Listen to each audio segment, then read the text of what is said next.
The finishing touches are being put on for a new exhibit by the San Diego African American Museum of Fine Arts. It opens tomorrow and is called Say Their Names. It's a memorial that features photos of 200 black people who have died either at the hands of police or as victims of racial violence. Tonight, News 8's Heather Hope gives us a preview. Yes, outdoors and right next door to the Children's Museum shows 50 pillars of pictures showcasing the names of black people who lost their lives. All these people died because of systemic racism or police brutality, and there's a lot. Downtown at the Martin Luther King Jr. Promenade at West Island Avenue and Union Street, 200 black and white photos are stopping people in their tracks. I recognize so many faces and I'm like, wow, it does give me chills. It's a difficult yet moving subject. I think there's a lot of people in the area, but people are kind of tiptoeing around this. The Say Their Names memorial exhibit, put on by the San Diego African American Museum of Fine Arts, runs from July 10th through the 25th. And we say their names because they can't. They have paid the ultimate price. Museum Executive Director Guyini Finney says the long list of names of black people killed continues to grow, with many recognizable faces from Emmett Till, the 14-year-old lynched in 1955 Mississippi, all the way up to 2020 with George Floyd in Minnesota. How many people I actually knew of the 200? That's what got me. I was over here at the Children's Museum and I just looked over and I saw the image of Breonna Taylor and I thought this was so cool. It's an educational and conversational piece. And I think this is really beautiful and special, and I was looking to see what dates so I could tell other people to come check it out. And not just national names, but it pictures Alfred Alongo, killed in El Cajon in 2016, and former NFL linebacker Demetrius DuBose, killed in PB in 1999. That was my 10-year-old's question, like, did all these people die? And so, yeah, just the magnitude of that. Like, there's a picture on every side of the pillar. Finney first saw this traveling exhibit in Dallas and then in Portland. This park is owned by the city but managed by the new Children's Museum with a partnership of kids' activities planned.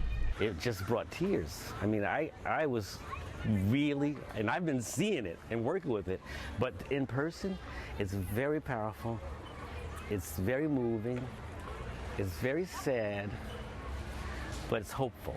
The ribbon cutting for Say Their Names exhibit kicks off tomorrow morning at 11, featuring Mayor Todd Gloria, City Councilwoman Monica Montgomery Steps, as well as family members of loved ones featured here in this exhibit. Heather Hope, News 8.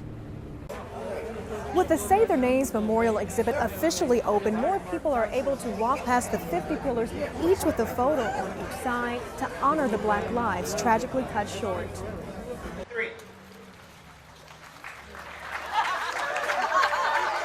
The cutting of a long black satin ribbon signaled the opening of the Say Their Names memorial exhibit. These people in this exhibit can't say their names anymore, so we must. Downtown next door to the Children's Museum, this installation, created by the San Diego African American Museum of Fine Arts, brought out many local leaders. We say the names to remember the lives, but also to remember the reason why their lives were taken from us too soon. 200 black and white photos featuring many recognizable faces, from Emmett Till, lynched in 1955 Mississippi, to George Floyd, killed in 2020 Minnesota. For all San Diegans, but particularly for black San Diegans, who have been treated differently throughout our entire city's history. The San Diego City Council gave this proclamation. Does hereby proclaim July 10th through the 25th to be Say Their Name Week in the city of San Diego.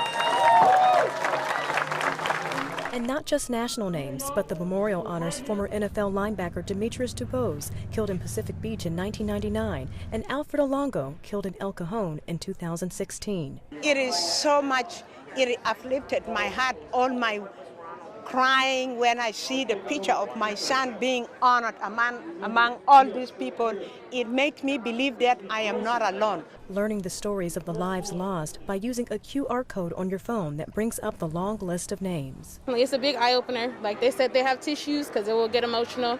I found myself reading some of the articles, getting a little teary-eyed. Emotional for visitor Ashley McCauley, who hopes memorials like these don't get any bigger. I mean, everyone looks like me, and I could be the next, Breonna Taylor or Sandra Bland or anybody. The Say Their Names memorial exhibit will be up until July 25th.